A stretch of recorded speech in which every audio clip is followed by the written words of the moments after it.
Okay, we are live, but we will let it breathe, baby, just for a moment while we bring on the Facebookers and the Instagrammers. I heard that we had some problems last night with the Facebookers, so let's hope that doesn't happen tonight. Connecting, that is, not with anybody in the community. So we'll see how it shakes out. But welcome in, everybody. It is the Mile High Huddle podcast. I'm your host, Chad Jensen, and with me is my fellow football priest.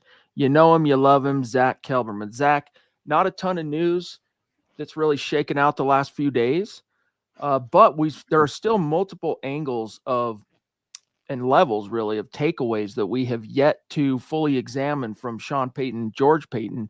And the first thing I wanted to pick your brain on real quick before we say some hellos to everybody in the chat is what George Payton had to say about the second-year Broncos rush linebacker Jonah Ellis, which you wrote about today.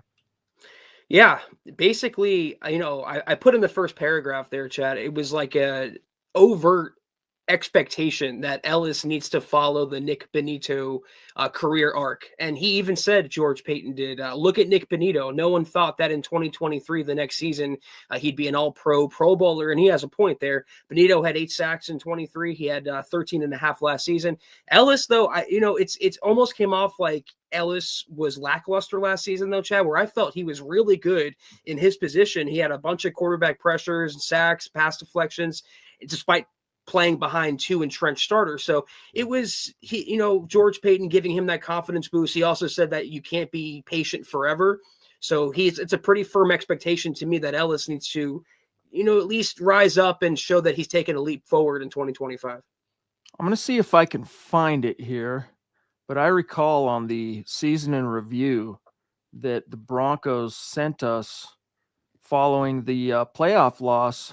There was some historical significance, in fact, to Jonah Ellis's rookie body of work. And I'm going to see if I can find that.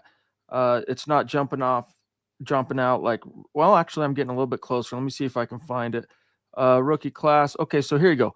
Ellis near the top of rookie class. Quote from the season in review that they send to the press. This season, Broncos rookie outside linebacker Jonah Ellis totaled 31 defensive tackles, 21 solo, and 5 sacks among all drafted rookies in 2024. Remember, he was a third-round pick. Among all drafted rookies last year, he recorded the third most sacks. And I'm not seeing the historical significant one off the top, but that's a modestly good Zach impact for a rookie that was, I mean, at times the fourth guy onto the field. More often than not, he was the third guy. But I was really impressed with him, to be honest with you. When the Broncos first picked him in the third round, I was like, oof, really? But he turned out to be quite helpful, kind of playing that Shane Ray role, for lack of a better term, in 2015. Yeah, that's a good point because he was splitting time with Dondre Tillman too. So he was either the third or fourth. That's why I said it's a little maybe unrealistic for Payton to expect him to make that leap, considering Ellis, barring injury, is not going to start. But he made the Pro Football Writers All-Rookie team, Ellis did, Chad. So he had considering the circumstances, relatively speaking, a really impressive rookie season. And I think, and I agree with George Payton, he's just looking for Ellis to keep it going in year 2. Okay, real quick, as I'm about to grab this very generous super chat from the Papa Bear, I've got a question for everybody. You see the shape of the super chat and just like the style of it? Do you like that better? If you like this one, put 1. If you like this one, put 2. This is the one we've traditionally used. This is the one Zach my eye is used to seeing, and that's what most people are going to say probably. But you guys tell us which one you like more, 1 or 2. Papa Bear, thank you, buddy. Great to see you tonight. Thank you for dropping a super before we even went live. We're very, very grateful for you, big dog. Says, good evening, Broncos country, Chad, Zach, and Deacon Scott. Hashtag, God bless the USA. Let's go, Bo. Buckham times 3, MHH for life, Broncos for life. 3 weeks. That's right, Zach. Exactly 3 weeks from tonight, the first round of the NFL draft will be kicking off. I'm so excited, Chad. I'm a little anxious in a good way to see where the Broncos end up going, if they even make a pick on day one. There's trade back scenarios I've seen on social media. One could be where the Broncos move out of the first round entirely and pick up maybe a future first round pick or significant capital that way. But I think they're going to stay put ultimately, and they're going to get a really good player at a position of need. So I'm pumped, and thank you as always, David. I'm seeing more twos than I am ones. And remember, this one was one, this one was two. So, we're not alone, Zach, in our kind of like you and I, we're kind of fans of tradition, and we're also very much creatures of habit. Yeah, and people want to see what they're used to seeing, and that's fine. It was just set up that way from a previous show's podcast. So I'm like, hey, why not? A little something different. But it even kind of bothered me a little. So we're going off it. But Papa Bear, brother, thank you so much. And yes, the draft inches closer.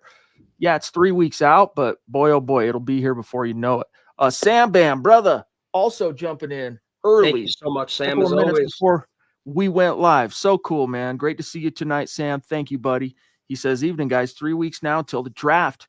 Always feels like it takes forever to get here. Don't know what concerns Broncos country should have over the offseason. It's been a success thus far, I feel. Anyhow, go Broncos. Zach, that gets to the crux, the main title of tonight's stream. I'll just get to it right away and pull up what I'm talking about here. But again, this is from Sean Payton Monday, a few days ago at the NFL owners meeting in Florida, talking about the injury concerns surrounding the Broncos' 3 main free agent acquisitions. And he tried to basically assuage those concerns. And it was not just concerns that many fans still have, like even fans, Zach, that are super stoked on the offseason haul so far. They have that little kernel of concern and worry because all 3 of the main key guys have recent serious injuries that have cost them time on the field. So, and of course, even though the class, Zach, across the media has been mostly lauded by, the NFL.coms, the NFL Network, ESPN, etc., there have been critics. We've written about him at Mile High Huddle. We've talked about him on this show of the Broncos draft or free agent haul, Zach, mainly centered around, hey, man, these are damaged goods. What are the Broncos doing handing out tens of millions, etc.? So here's what Payton said. It's worthy of examination and discussion tonight. He said, quote, a lot of it had to do with how we handle the offseason, their confidence, their confidence in being able to sign guys that have an injury jacket. Quote, a lot of it had to do with how we handle the offseason and how we handle training camp. Quite honestly, there were a couple of them that maybe we would have had a much more difficult time signing had there not been prior injury. We felt with those guys, there is always that risk evaluation that is measured, and we felt pretty good about it. We feel like in our program, we'll be smart enough to understand their workload and all the things to try to get them healthy on the field. There is always some risk to that, close quote. So that's what we're talking about, Sam. And what do you make of that, Zach? Number one, it's true. I can't remember who said it. I think it might have been Sean Payton, but the point was, if Greenlaw never got hurt, he's probably re-upping in San Francisco. He never even sniffs the open market. So it's a blessing in disguise that these guys did have the injury history because they made it to free agency and allowed the Broncos to sign them. Number two, everyone carries risk in the NFL. Injuries are a part of the game. At a moment's notice, you can get injured, and even I'm knocking wood for him preemptively, but even Bo Nix, Chad. He had the back injury last year. He had offseason surgery on an undisclosed part this offseason. So it's part of the game. And number three, the Broncos have been so lucky, and I'll knock wood once more, with injuries with their strength and conditioning department. So if they had Lauren Landau still employed, maybe I'd be a little more concerned, but I got to give them the benefit of the doubt with what they've been doing, Chad, that they're going to keep them healthy and rocking and rolling. They did a great job. And it's not just the, sports science, player wellness thing. When he talks about Sean Payton, the Broncos program, in our program, we feel like we can, etc. He's talking about pitch counts and veteran rest days also, and talking about how they manage specific kind of more tenured veterans relative to training camp. Zach, they'll have them work 2-3 days, then pull them out of 1 day's practice, veteran rest. And it's like, hey, is so-and-so injured? No, we're just resting them, and stuff like that. They've gotten really, really savvy with, and in tandem, Zach, with what they've done, bringing in Bo Lowry and their strength and conditioning. And I mean, the proof has been in the pudding. Like I read one of Nick Kendall's articles today, and he points out that, is the Broncos, he doesn't point out, he questions, like he throws it out there. He's not saying it per se. He's just wondering, is the Broncos' newfound success at avoiding and stiff arming the injury bug, is that due to Sean Payton coming in and cleaning house and ridding the Broncos of those guys who were oft injured? Or is it more an impetus, Zach, and a result of the new system and the philosophy Sean Payton has and the guys he's brought in? And the answer is it's a little bit of both, but it's more, in my opinion, heavily weighted on the competency that and the insight and the expertise that has descended on Dove Valley since Sean Payton was hired. Yeah, and Sean Payton is cut from that Bill Parcells cloth where he believes phase one of the offseason program should be spent doing weight training and lifting and rehab. It allows the players to acclimate better into the season and be fresher for the long haul. So, yeah, there's those factors for sure at play. And also luck, just plain old luck. It goes a long way in the NFL. The Chiefs every year seem to have some of the best injury luck, and it serves them certainly well as well. So, Chad, those three things, I think, explain it, and that's what the Broncos have to keep up in 2025. And let's also face it, Broncos fans, like in a forum like this, no one's voicing even the concern they have in the back of their mind, Zach. No one's being super vocal about their concerns over Greenlaw, Hufanga, and Ingram's injury jacket, because there's that, maybe it's subconscious, maybe it's conscious, but that superstition that you don't want to speak something into existence. It's like knocking on wood. But I think most fans go, okay, well, yeah, I'm a little bit concerned about that. But the other factor here too, Zach, and by the way, Eric Flynn, brother, thank you for some big boy stars on Facebook tonight. Any questions that you might have or comments, we'll look for them in the chat. So thank you, buddy. But the other factor here relative to the Broncos, the critics of the Broncos free agent haul, what they miss, the forest for the trees, is these contracts are respective of the injury situation. In all three cases, there are protections post 2025 if the injury bug, they can't shake them. One of these guys, two of these guys, all three of these guys, again, I'm knocking on wood.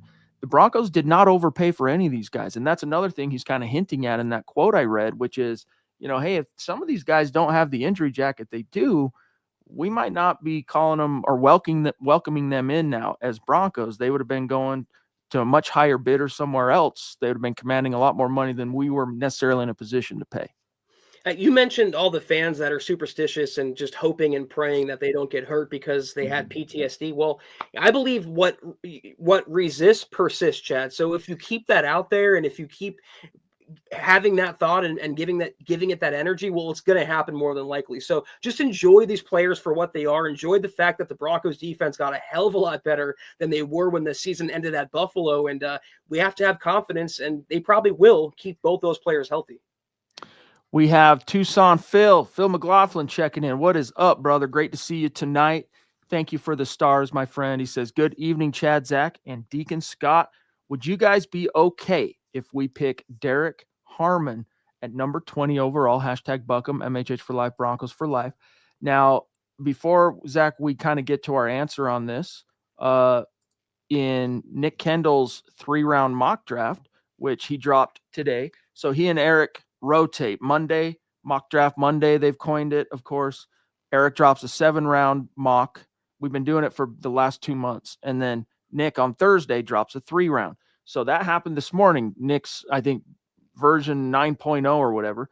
And his first round pick, Zach, is Oregon's interior defensive lineman, Derek Harmon. So what is your thought? I can read some of what Nick had to say about Harmon, because I frankly don't know a lot about him without having read Nick's article. But what are your thoughts here on either Harmon or even the prospect of the Broncos taking a defensive lineman at 20? Well, Phil, like with any other question scenario, I would have to know who's on the board and who they're picking Harmon over. That played a big part. Am I okay with it? Yeah. I'm not going to cry. I'm not going to go curse out George and Sean Payton. I would prefer the Broncos get a premier running back if they could, or a receiver, go in that direction to help out Bo Nix. But defensive line is a big need. They have a lot of upcoming free agents. They don't have much depth right now, and Harmon would definitely restock that cabinet. And a lot of people want to point to what the Eagles did, is having swarm after swarm after swarm of defender and having that freshness. Well, some are going, though, to the extreme, Phil and Chad, where they're just like talking themselves out of an offensive player just for the sake of drafting defense in round one. If Harmon is BPA and that's what George and Sean determine, I'm okay with it. But my first inclination is to still get a running back if you could. So a couple things real quick that Nick wrote about Harmon is, first of all, 6'4.5", 313 pounds. He's got the 34 3/8 inch arms. Long and strong as a defensive tackle prospect, and he says he can play multiple alignments on the Broncos defensive front, from the 5 tech to the 1 tech.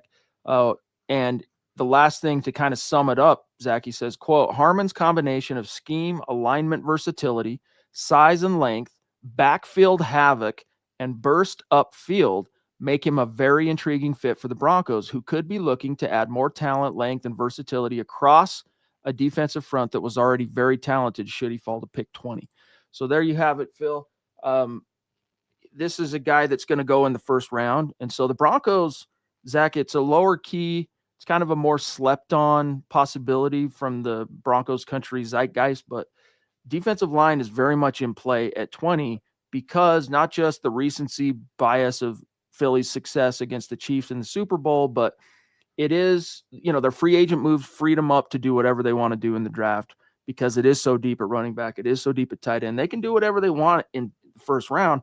And defensive line, it's premium. It's hard to find the really good guys. So it wouldn't be a shock if they fall in love with one that's there on their board. And what did George Payton confirm the other day is that they're putting off extension talk until sometime after the draft. And of the eligible candidates for extensions, 3 of them, Zach Allen, JFM, and Malcolm Roach, are all defensive linemen. So there's a chance the Broncos are going to lose at least one of them, maybe 2 of them. It might be smart to plan ahead if you could. Cody Dubb checking in with the super chat. Thank you, bro. Great to see you tonight. He says, I'd say Sean's risk in getting hurt players has paid off for him. I recall Breeze being a huge risk for the Saints. That paid off. I'm not worried. That's actually a really good point. It doesn't necessarily mean that it'll work out again in 2025, but let's not forget that Breeze, man, he was a young Pro Bowl quarterback. He should have been the talk of the NFL. And when he, as someone who read his biography, when he took his NFL free agency tour, Zach, it wasn't Peyton Manning where every team, even teams with semi-solid quarterback situations, come in hand trying to get him for a visit. It wasn't like that. He had exactly 2 teams willing to talk to him, inviting him in for a visit. One, the Miami Dolphins, who he actually wanted to go to. But then when he went and visited with Peyton and the Saints, who had just been hired like 2 months prior as a first-time head coach, the fit was obvious. And then at the last minute, the Dolphins pulled out, went with Dante Culpepper as their quarterback option. And so he signed with the Saints, and Zach, the rest is history. So that's a good point. It is, and I'm not worried. I'm not going to sit there and think to myself, I really hope this player stays healthy. I really hope this player doesn't get hurt today, because I feel like as soon as I say that out loud or in my head, that player is going to end up getting hurt. So don't even put it out there. Just, again, enjoy the talent for what they bring to the table, which is a lot. Great super chat. Thank you, Cody. The Ronk also checking in, brother. Great to see you tonight. Good evening, he says. Chad and Zach on the Mile High Huddle podcast. Go Bo Broncos. Awesome to see you, buddy. As always, we are grateful for your support. There was a question up here from Mike Thompson. Who are your fantasy picks? Like if you genie in a bottle picks, get your wishes at pick 20, and who do you want that's realistic? One name for each. Zach. So my fantasy pick would be it's the same. Ashton Genty at 20. No brainer. Realistic. I mean, realistic. Emeka Egbuka, and I go running back in round 2 or 3, something like that. But your answer here, Zach? Yeah, I think everyone's going to be Genty if he falls to 20. I'm sprinting that draft card up, and I'm thanking the heavens. You can throw in Tyler Warren as well, even though the Broncos signed Evan Ingram. That would be a devastating duo for Bo Nix. Realistically, I'm going to keep driving this train. I know I'm going to get some flack for it. I know it might be too soon. That's what they said about Bo Nix after all last season. But Trey Henderson, running back, I've been high on him all offseason. It's obviously realistic. And if the Broncos love him, Chad, I'm not going to play any games. I'm taking him at 20. He's that dynamic. Yeah, so it's interesting. I mean, if you look at running back, here's your latest update. This is updating every day from the consensus big board. Ashton Jeanty, and I don't know if you saw. Actually, I got to say, I gotta asterisk this before I even throw it out there, because in all fairness, while I was uploading a Mile High Huddle video to our Instagram account today, I saw it as a meme. So I don't know for sure that this was said, but the Raiders GM, did you hear anything about his recent comments on Ashton Jeanty? Yeah. So he said that. Break it down, dude. Yeah, supposedly he told reporters that his son is big into fantasy football, and he said if he doesn't draft Ashton Jeanty in the first round, his son's gonna like move out of the house or something like that. So that's the deal with that. We'll see. So is it legit or is it a smokescreen? Is it him trying to play a little 4D chess, or do you think it's genuine? It's Pete Carroll. He loves running the football. If they hired any other coach, Chad, I would say it's a smokescreen, but I think Jeanty could go there, unfortunately. I do too. And think about this. If you're Pete Carroll and what's that dude's name? Spytek. Yeah. A former Bronco, by the way, another John Elway front office acolyte that's making good in the NFL. But if you look at it from Pete Carroll's perspective, it's like he arrives, he goes and gets a quarterback, a veteran that he's comfortable with, bringing in Geno Smith. So now, similar to what the Broncos are trying to do, building the nest around Bo Nix, he's trying to build that nest around Geno Smith, and he's trying to microwave it. He's trying to do it in no time flat, because the Broncos, they kind of did a little mini reset a year ago, and it's just way ahead of schedule, right? They just hit so many different things out of the park. And Pete Carroll, so he's playing from behind. He's going to want to give his new / old quarterback every possible arrow in the quiver. And so I would be stunned. I'd be stunned, Zach, if Ashton Jeanty gets past the Raiders at number 6. Yeah, I got to be honest. They'll have Brock Bowers, Ashton Jeanty. They'll have the makings of a pretty scary offense. But they just did give Geno Smith today, Chad, an $85.5 million extension. I think $68 million was guaranteed for 2 years. Crazy money for Geno, but that's their problem. I'll say once more, God bless Bo Nix, baby. Indeed. Speaking of which, and again, Mike, thanks for the comment and the question. This is not the 5 greatest rappers of all time. I'm not the guy to ask, but Zach, you might have a few guys on that list. Damn, it's going to come off like super millennial, but like I grew up in the late 90s, early 2000s, big rap head. Wayne, Kanye, those are the 3 that come to mind. I was never the biggest Jay-Z fan, though I know a lot of people would put him up there. Big Pun, I would say, is in the top 5. It's tough, man. Tupac, I would say that Tupac, Big Pun, Kanye, Wayne, and Eminem. That's my top 5 of all time. Wow, dude. Okay, I'll give you one just for craps and gigs. I'm gonna go Ice Cube. I'm gonna go Eazy-E. I'm gonna go NWA. MC Ren.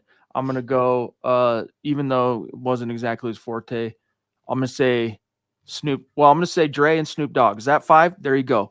Yeah. All LA guys from the gangster rap scene of my youth. I wasn't into that music, Zach, but to this day, if Nothing But a G Thing comes on or something like that, or like, Woke Up Quick at about noon, I am transported back in time to like my bros who were into that, like bumping it in their cars. We're cruising around town, getting into trouble and stuff. So that's my very narrow answer, Zach. I think the answer is influenced, like you said, Chad, based on the era that you grew up and the artist that you listened to. I think we're 2 different buckets there, but a lot of good names were thrown about. I want to grab this from where did it go? Oh, from the Ronk. Former NFL Pro Bowl receiver Steve Smith thinks Arizona receiver Tet McMillan is not the number 1 receiver in the NFL draft. Zach, who would you say is the number 1 receiver? Because he's still listed as the number 1 on the consensus. Travis Hunter. Ooh. Probably. I mean, I know he's going to play corner, but I'm like you said, I'm a big fan of Egbuka too. He might not be the consensus wide receiver one, but he might go on to have the best pro career, at least be the most productive receiver of the class. McMillan is good for what he brings to the table, which is like a poor man's Mike Evans or a rich man's Cortland Sutton, Marcus Colston, just a possession receiver. I understand how that would appeal to Sean Payton, but I like more dynamic. I like more game breaking. I like what more Matthew Golden, even for his speed, could be wide receiver one. I'm not the biggest McMillan fan. Matthew Golden makes me a little bit nervous. Because when you think of the speed and whatnot, you go, ooh, Marvin Mims, you could get a guy like him, but I think it was Nick also today, an article breaking down the Athletics, Bruce Feldman mocking Golden to the Broncos at 20. Anyone who's curious to learn a little bit more about Matthew Golden, that we're talking about, the Texas receiver that ran, what was that, a 4.29, Zach? Ridiculous speed. Go read it. It's an interesting article from Nick. It's up at milehighhuddle.com. I'm just interested. Yes, read the story at MHH, but I see Dylan kind of distracted me with this comment that his wife is shooting down our answers. I'm interested to know, Dylan, what would her top 5 be? Please let me know. Those top 5s were reaching for validity. What does that mean? We were trying to be liked. Oh, we want people to agree with us? I guess. I was being honest. I swear, man. Those are my M and Wayne, at least solid top 2. Lyricism-wise, wordplay-wise, I've listened to their music for more than half my life. See, this is fun. Hey, 99.9% of any MHH podcast is going to be focused on the subject matter at hand, but you guys will hear me sometimes go off on little anecdote rabbit holes like punk rock or my band or Star Wars or books.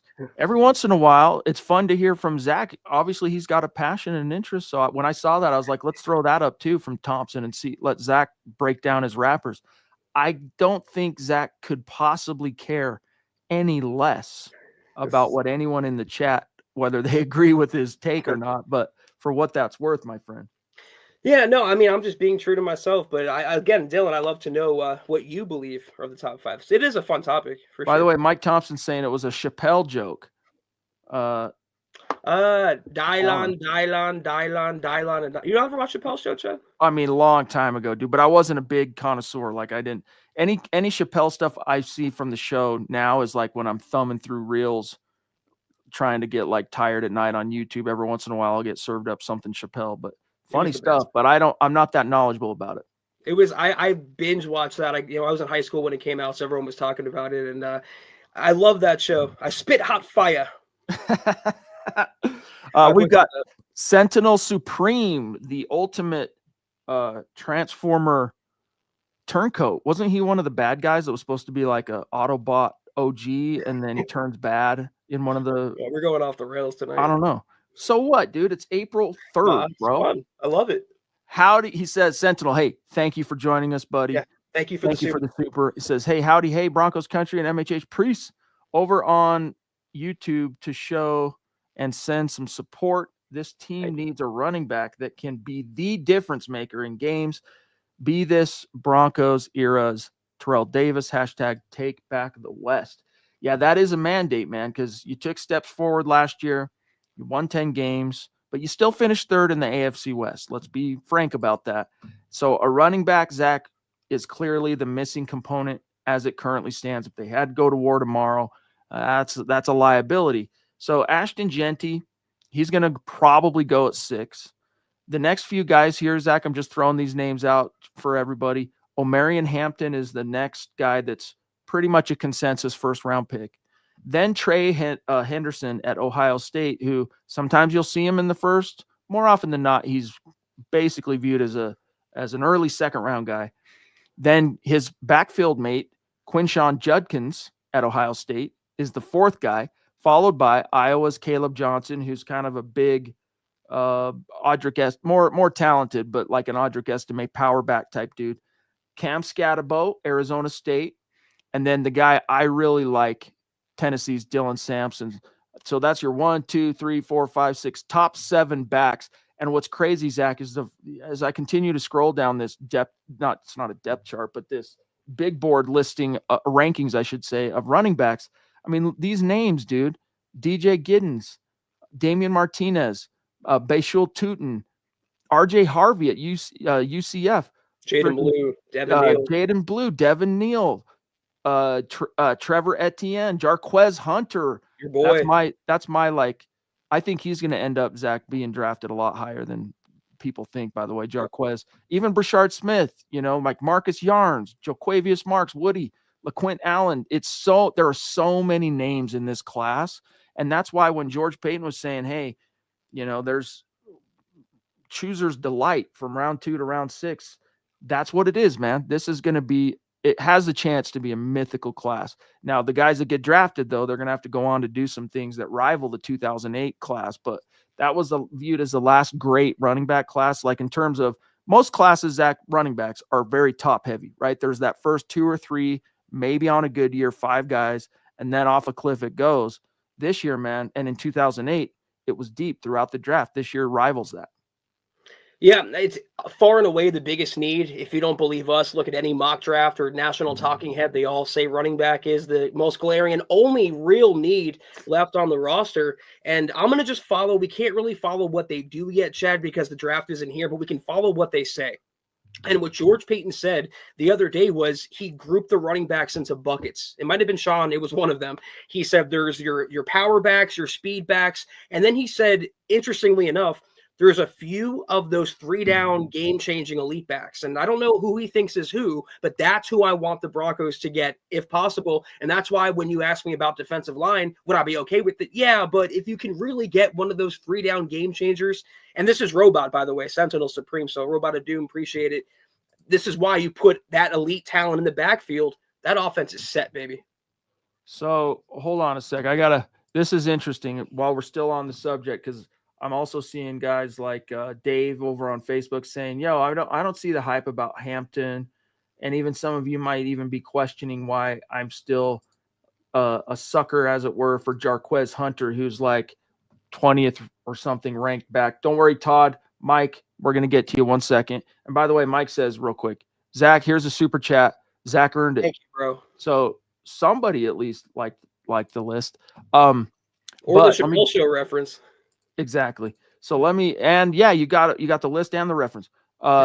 This is something that Mr. Producer sent me earlier this week. Let me just make sure I'm not sharing anything I don't want to share. Okay, hold on. So let me blow this up a little bit. Stand by. This is very interesting. These are the kind of advanced analytics that teams are going to pay attention to. Now, this is courtesy of Dominic White from Pick Six Sports Media. All right, so here are the nerd stats for the 2025 running back class. So the leaders in yards after contact, number 1, Ashton Jeanty at 4.75, Bayshul Tootin at 4.08, Omarion Hampton over 4 yards, Jarquez at 4 with 3.94, and then Trey Henderson 3.90. Explosive run percentage, RJ Harvey. This is one of the deeper guys, right? This is like mid-round guy. 20 point, maybe late round guy. 20.7% of his runs were explosive. Jarquez Hunter, 18.9. Woody Marks, Damian Martinez, Trey Henderson. So far, only Trey and Hunter are on both lists so far. And then tackles eluded, Ashton Jeanty, Tootin, 39%, Tootin 35%, Scatabo, we'll call it 35%. RJ Harvey again, 33.2. And then look who made every list. Jarquez Hunter. So that's some interesting food for thought. Zach, what do you make of it? Yeah, that's your draft crush has been Jarquez for a while, and it's easy to see why, Chad. He kind of checks all the boxes you want, and I can't be hypocritical. I do feel like the Broncos are going to come out of this with 2 running backs, 1 power back and 1 speed back. And if they want to take that speed back later, Jarquez, Chad, or the middle rounds, that would be ideal. Just to get the ball in his hands and let him go to work. And Dylan, same thing, except the context was a little bit different. He says, Jarquez is someone I started watching tape on because of Scott. Definitely one of my faves. Well, for me, it was we get there day 1 at the Senior Bowl, and we're watching practice unfold and do its thing, and we were both filming, and so he's like, "Hey, check out these running backs," and we're watching the backs. He goes, "See this guy, 24, I think he is, Auburn guy." I'm like, "Yeah." He goes, "Just keep an eye on him and tell me what you think." I'm like, "All right." So as the day progressed, I'm watching him in comparison to his fellow backs, both on the national and American team. And he was just special. There's just something about him, dude. His balance, his pop, his ability to even catch the ball out of the backfield. And then once you got to the 11 on 11s and they started running, you could just see, dude, he's operates on a little bit higher level than some of those other guys. And there were some good dudes there, man. So it got me intrigued. And then as the week progressed each day, man, Jarquez Hunter just pops. If a guy like me, who's not a draft nerd, right? Like I had to kiss goodbye to that when I decided to become a publisher and an editor. I don't have the time for that. But if a guy like me, Zach, can see that all those things from Jarquez, just watching him practice, I mean, I can't imagine I think he's going to end up being drafted quite a bit higher than my initial expectation, which was like round 5. I got to be honest, you can talk me into just about any running back and make a case for any running back in this class, and I would co-sign it. The only running back that you can't really talk me into, and it's personal opinion, is Cam Scatabo. You could elusiveness or not, Chad. I just would prefer the Broncos look in a different direction. But like George Payton said, the different flavors and the amount of choices they'll have from rounds 2 through 6 is going to be tempting. Todd Ostendorf, thank you for the super chat, big dog. Great to see you tonight. He says, top Thunder and Lightning running back draft combo for the Broncos.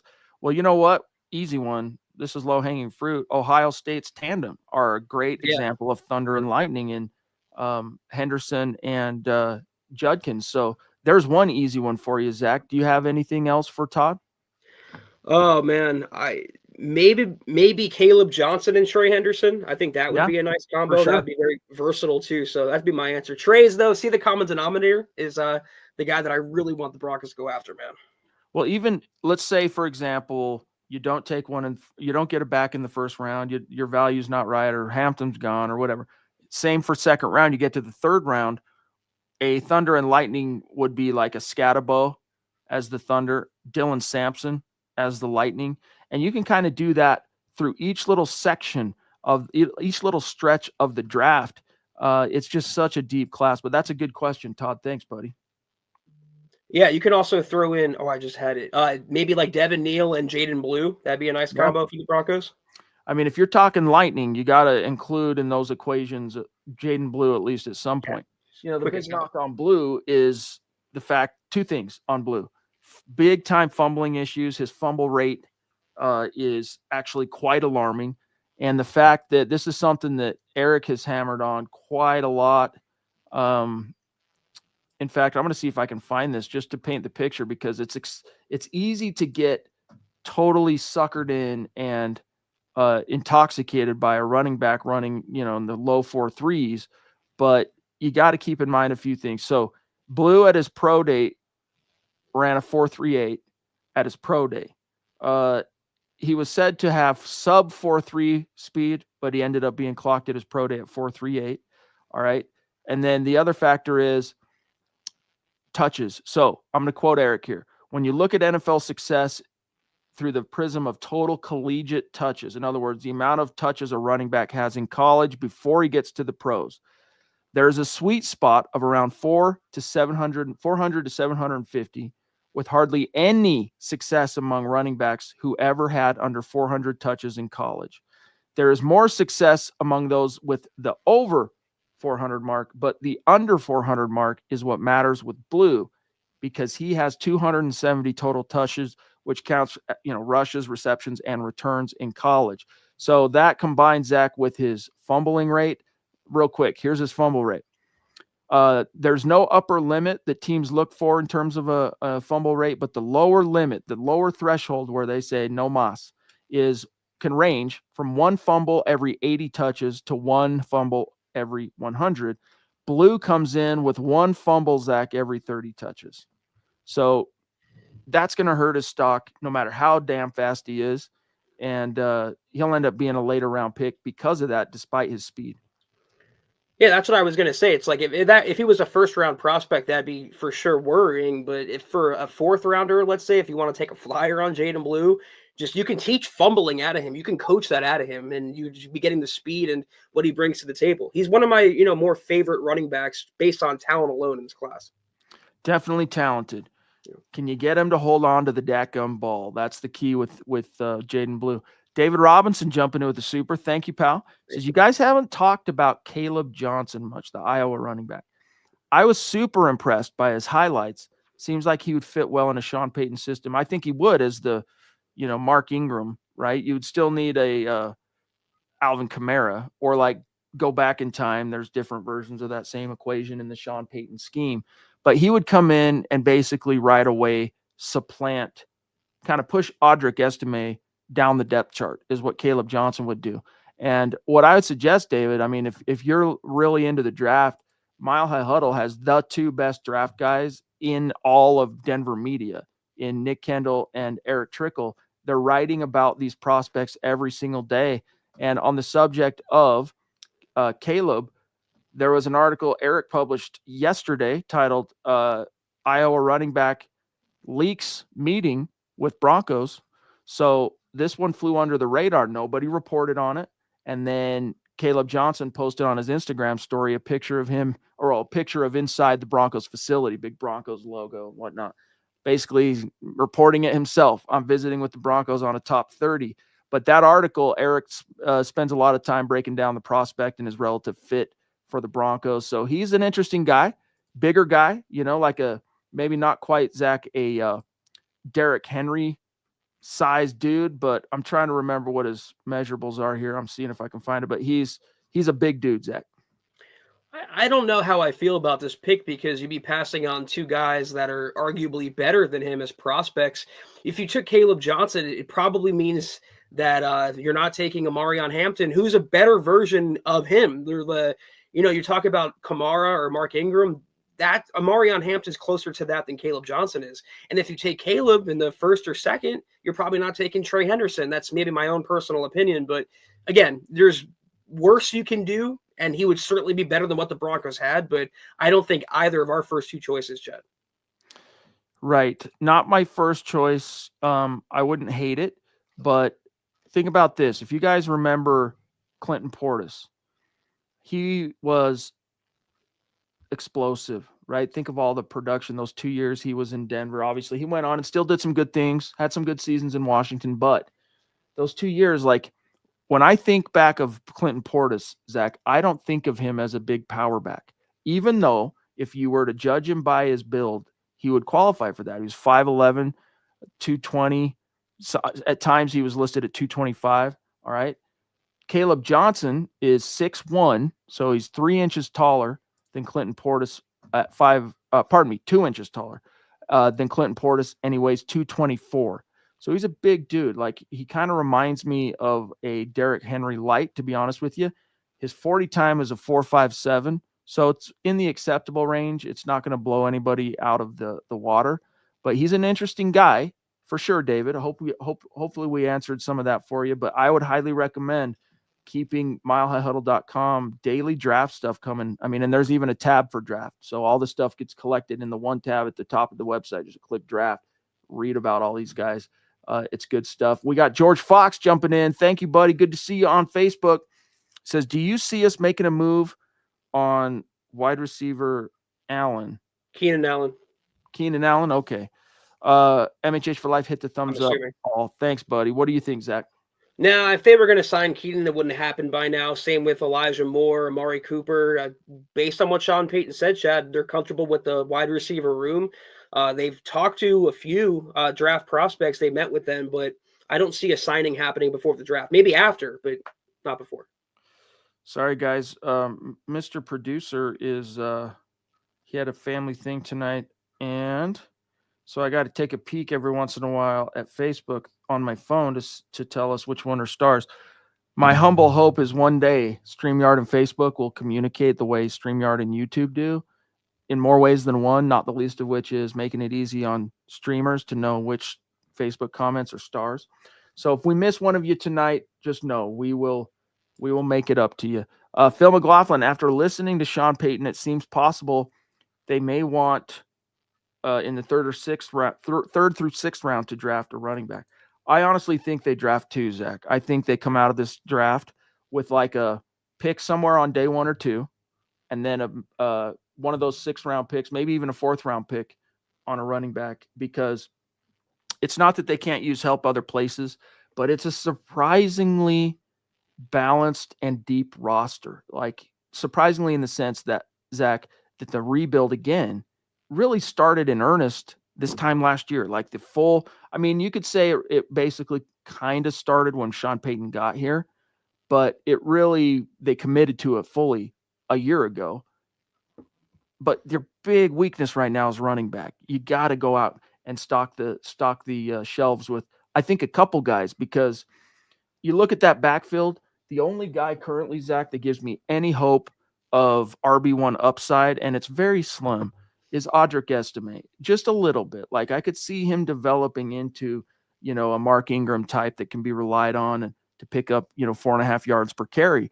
But I didn't see enough of him in year one to like fully believe that. I think it's a possibility. It's still in potentia, as it were, but you need to add more guys because everyone else is those smaller little dudes, right? Like Jalil, yeah, he can give you at most, and you can't do this every game, at most 10 carries, 10 carries, or else he'll get destroyed. Same with Blake Watson, dude. They're the same body type, and same with Tyler Bidet. Yeah, I'm agreeing. I'm in agreement with that. I think they're going to get two backs, one power, one speed. And if they don't go running back in round one, Chad, I can absolutely see them moving up from 51 in the second round. I don't know who the target would be. Hopefully Trey Henderson in that situation. But yeah, they're going to stock the cupboard in the draft. They even told us, Chad, point blank, George Payton said, Oh, yeah. we'll get a running back in this draft. Yep. Ronk says Trey Henderson and Caleb Johnson are my two running backs I want on the Broncos offense. That would definitely qualify for a Thunder and Lightning combo for sure, Zach. Yeah, that would help. That would help. Guys, we're at about 46 minutes. We're about out of time. So consider this kind of your 2-minute warning on any burning questions, super chats, topics that you want us to address. Before we get out of here, Dave says, Jarquez Hunter is legit. Him and Sampson or Harvey or Giddens would be sweet. Neil as well. Double down for sure. I love Trey the most, but I'm about value as well. Dude, I would be happier than a pig, and you know what? If the Broncos came out of this draft, I don't care what rounds, maybe it's Trey in the first or second, Jarquez in the fourth round. Dude, I would be so stoked. We all have our crushes in this draft. Henderson, the thing with the value is like, I know they're two different positions, but we had the same argument about Bo Nix this time last year. Is 12 too soon? Should the Broncos wait? Should the Broncos move back? Well, the Broncos stuck to their board, took their guy, and it worked out for them pretty well. I think they can do the same for a running back. If they believe Henderson, if they want him, they believe he's going to be off the board on day one, after day one, just take him. Get your guy by all means necessary.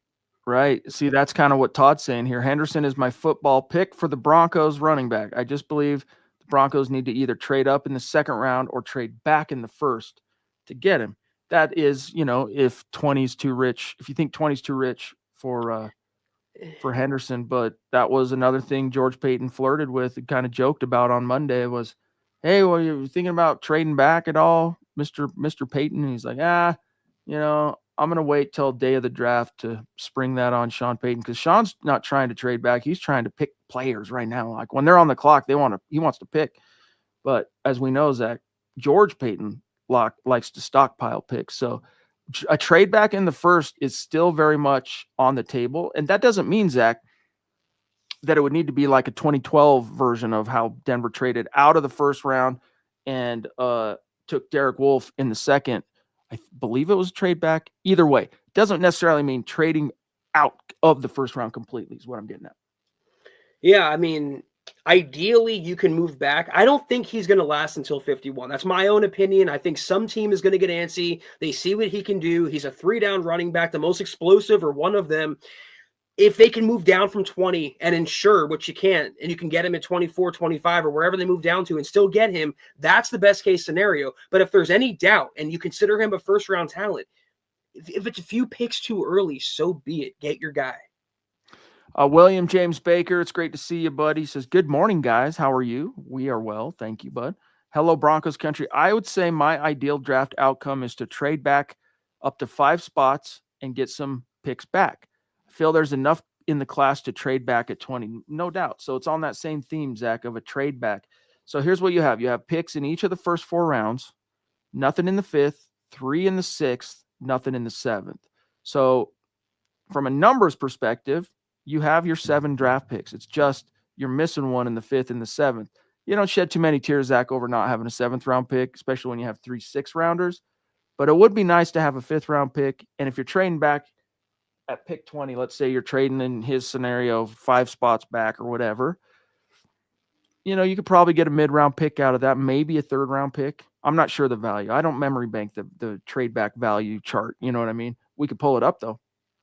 I guarantee you they've done it every draft with Riley Moss.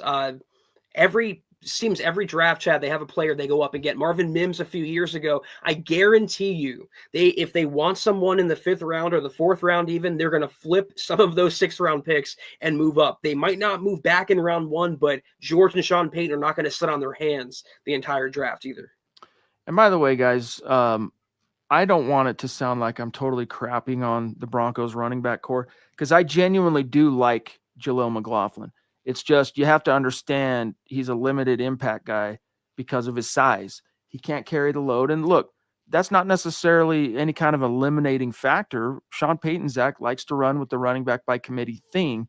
But I think even in an ideal world, when the Saints had kind of that 3-way thing cooking with that 3rd running back being Darren Sproles for a minute back in the day, like that rotation of 3 dudes in the committee, all of whom were formidable in their own right. I could see, ideally for Jaleel, he's that 3rd guy. He's seeing time on the field every game, but he's touching the ball something like 3 to 8 times a game. But you're getting something out of that. Meanwhile, you got a little bit heavier hitters that are taking the lion's share ahead of him on the depth charts. He still has a place on the team, but if you look at him as your RB1 or even your RB2, you're a little thin. What I don't understand, and it just kind of occurred to me, is like, why did Philip Lindsay get so much crap for not being a 3-down running back or not being able to hold up or being too small? Whereas Jaleel never gets that same criticism because he's not a 3-down running back. He's not a workhorse. He's a complementary player. He's like a change of pace back, a 3rd down back. That's not what you need. That's what the Broncos have a collection of, Chad, is backups. So it's okay to criticize them for what they are. And I think most people, including Sean, if you really asked him and you swore him to secrecy, he wouldn't say that he's excited to see what they can do because he saw what they can do, which isn't much. He would tell you that they're mostly mid and they're backups, and he's going to get his starter of the future in this draft. Quick one here from Rodney Garcia on Instagram. Good evening, Chad and Zach. Do you guys think the Broncos will go far this year? I do. I think they're a playoff team yet again. Their schedule's more favorable, in my opinion, than the one they had last year, and they won 10 games. Plus, this team is a whole year further down the track with Bo Nix and playing together, and I like the additions that have been made already. Plus, Zach, we got more reinforcements coming through the draft, so yep. I feel good about 2025, baby. Injuries, health willing, the Broncos are going to win more games than last season. So I have them right now very tentatively. We'll do a schedule prediction in a few weeks. We'll see how the draft shakes out. I think 11-6, Chad, is very realistic and very fair. I do too. I will say this, says Chase Wellner, I'm fascinated to see George and Sean draft with decent capital finally. Yep. Yeah, that's one of the nice things, man. The Russell Wilson atrocity and even the trade that you had to make to get Sean Payton from the Saints in the rear view. Zach, let's give the community a few messages here, and then we'll take one last look at the chat before we dip. Cannot believe it's been 53 minutes and counting. You guys make it wonderful and fun as always. Another tremendous episode of the Mile High Huddle podcast.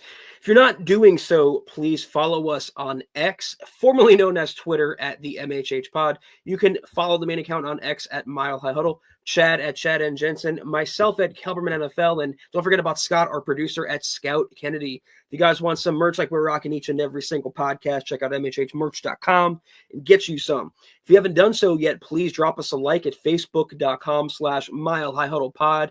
You can find us on Instagram at Mile_High_Huddle. If you're listening on Spotify or Apple Podcasts, make sure you're leaving your Football Priest a 5-star review for a chance to win some merch each and every single month. But if anything, y'all, you know the drill. As always, please, please, please subscribe, like, share this video and every video you see on the MHH channel. It really helps us grow and reach more Broncos fans just like you. Amen to that. Thank you, Ronk. for throwing down some stars at the end, as is your way, with the parting message of great show tonight, Chad and Zach on the MHH pod. Go Bo Broncos. Thank you, Ron. Thank you, bro. Appreciate you. And a special shout out and a mile high salute to the great Super Chat superstars and supporters helping us keep the lights on tonight. Like Sam Bam, love you, buddy. The Papa Bear, love you, buddy. Eric Flynn, love you too, big dog. Cody Dub, much love. Phil McLaughlin, much love. Of course, the Ronk, I've already said his name, but hey, the Ronk. Sentinel Supreme from Cybertron, much love and respect.